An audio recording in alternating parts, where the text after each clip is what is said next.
Assalamualaikum warahmatullahi wabarakatuh. Hai adik-adik, perkenalkan nama kakak Andi Samsiar, NIM A241180008. Kali ini kakak akan menjelaskan materi mengenai kalor dan perpindahannya. Sebelum kita masuk materi, sebaiknya kita harus tahu apa saja kompetensi dasar dan indikator yang harus dicapai pada materi kali ini. Adapun kompetensi dasarnya yaitu menganalisis pengaruh kalor dan perpindahan kalor pada kehidupan sehari-hari. Indikator pembelajarannya yaitu yang pertama, menganalisis pengaruh kalor suatu zat. Yang kedua, menganalisis cara perpindahan kalor. Nah, itulah kompetensi dasar dan indikator pada materi kali ini. Ada yang tahu apa itu kalor?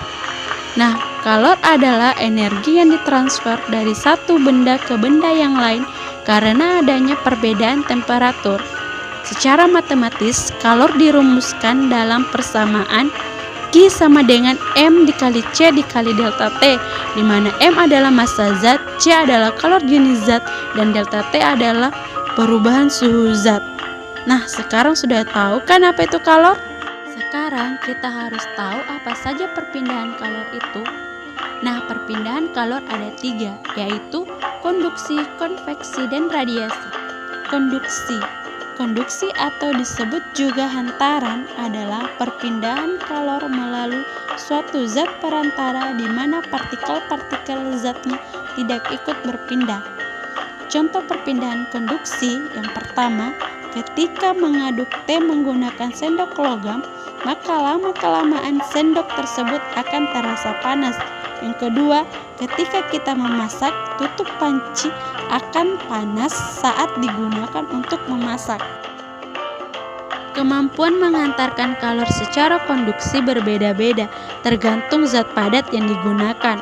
Oleh karena itu, ada 2 kategori dalam penghantaran kalor, yaitu konduktor dan isolator. Konduktor adalah benda yang bisa menghantarkan panas atau kalor.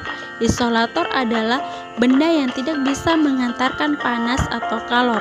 Benda-benda konduktor contohnya yaitu besi, aluminium, air, dan timah.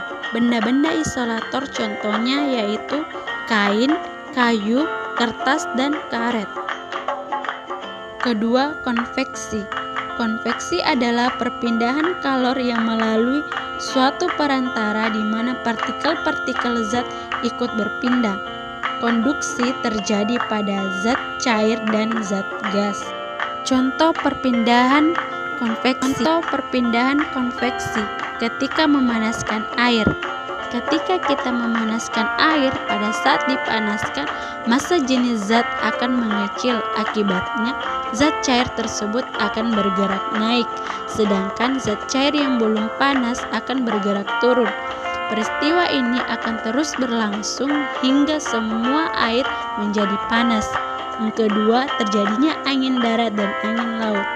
Nah, bagaimana, sudah paham mengenai perpindahan konduksi? Selanjutnya kita beralih ke perpindahan yang ketiga, yaitu radiasi. Radiasi adalah perpindahan kalor tanpa zat perantara. Contoh perpindahan radiasi, yang pertama, panas matahari sampai ke bumi.